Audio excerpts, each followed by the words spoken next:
love and light. I figured before the New Year's we'll do a New Year's spread on the energy that we need to look forward to. We're going to be working with this new year coming up. There we go, just a little bit of wind here. All right.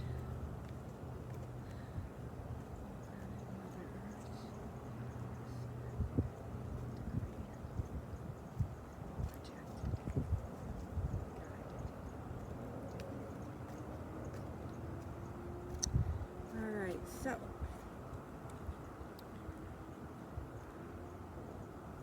this is where we stand at the beginning of the year.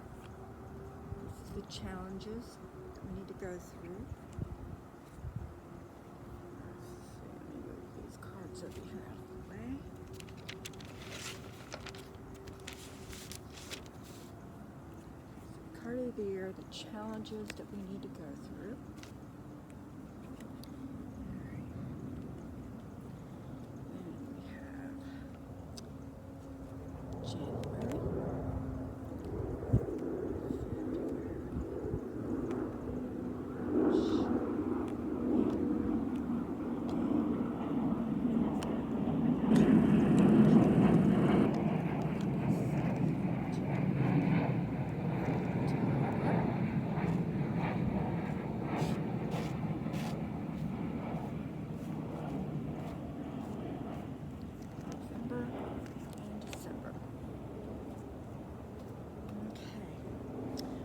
So, the card of the year, prosperity begins. The challenges of the year is bringing light. Bringing in the light so that our prosperity will begin and will grow.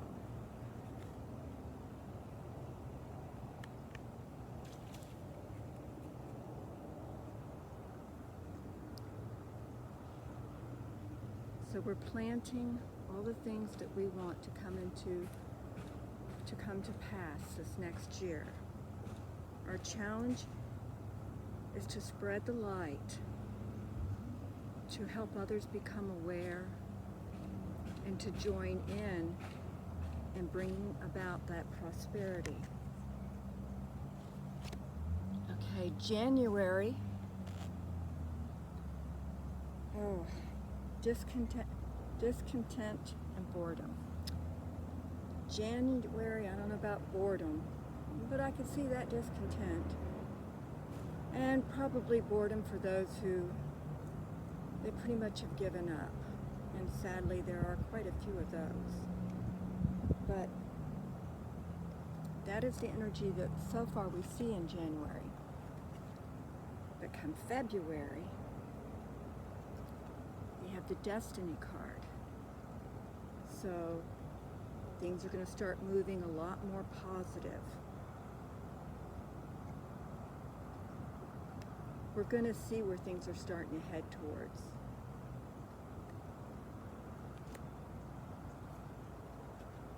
March, memories of love. I think March is going to be a time of reflection. We're going to reflect on what we could have had, but where we're at. And maybe also the ones we lost along the way, whether it be physical or just distance, because of all the other stuff. We'll be going through our memories.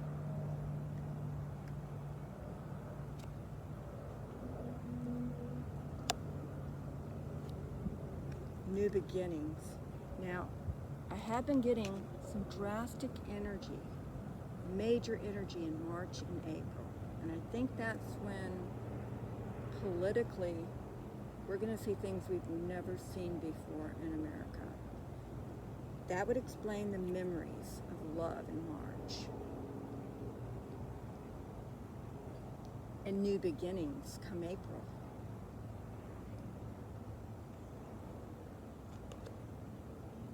Letting go and going forward. May, there's going to be emotional loss. And that will probably be because of all that's going on in March and April. There'll be some emotional loss. People who won't be able to handle the changes in society, whether it be positive or negative. They're just going to be emotional, and that's going to happen. June, there's going to be some heartache and loss.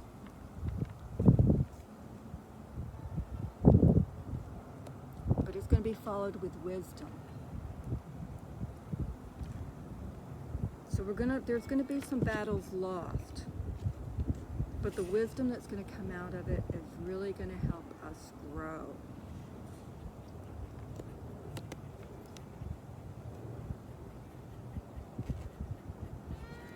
August, there'll be some suffering and silence.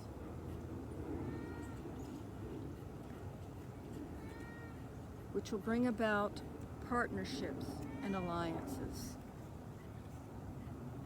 So those who have been quiet and sat back will finally step forward and create partnerships. The sides will start helping each other. People, not sides. The people and the allies will all start working together.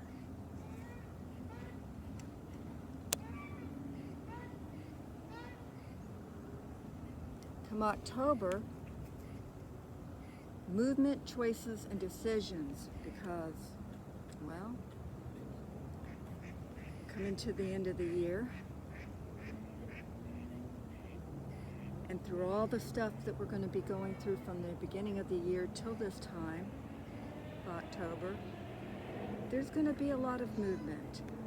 Money-wise, friendship, marriage, Mother Earth. There's going to be a lot of things going on. People letting go, people finding other people that they've needed, their tribes. People becoming prosperous over a new way, new beginnings. And Mother Earth will finally start working together as a whole with our allies to start helping and cleaning up with Mother Earth. November is going to be transformation. There's transformation in November. And I think that's a culmination of all that we're going to be going through.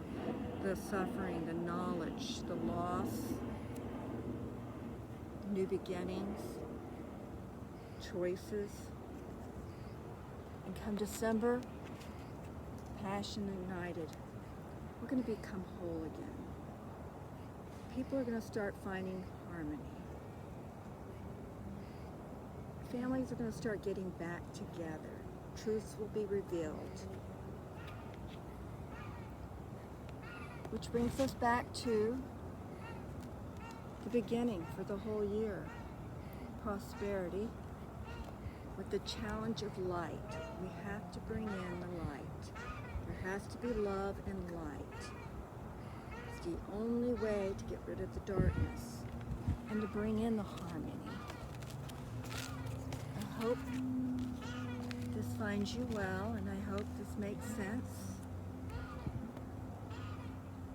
I'd like to try one other card spread. This is for you, Brandon Russ. Okay, any messages from Lilith? Any messages from Lilith for this coming year? Lilith and any beings out there that wish to help and guide us. Any messages? First card is, how can we assert our independence effectively?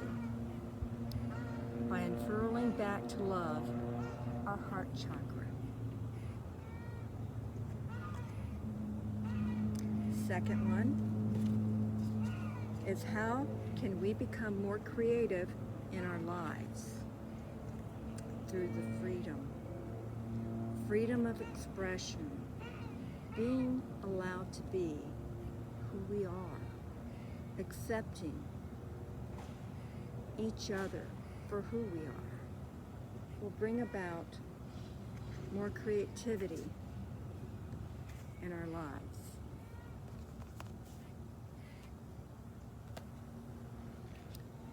Okay, how can we embrace every part of our abilities? Through the core of creation, our sacral chakra. By listening and strengthening our sacral chakra, our core of creation, we can embrace every part of ourselves and our abilities.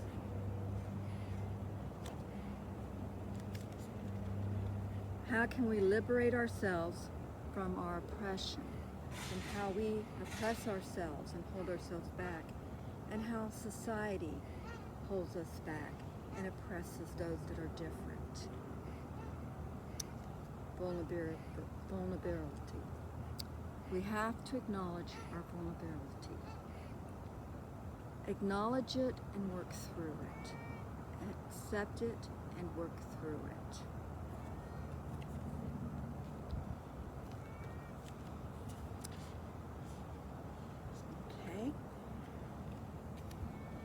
In what way can we embrace our shadow and light self to be whole?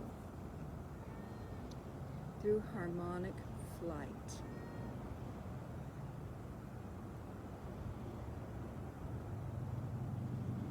Through being who we are, seeing both and acknowledging both our shadow side and our light side, working through it, acknowledging it.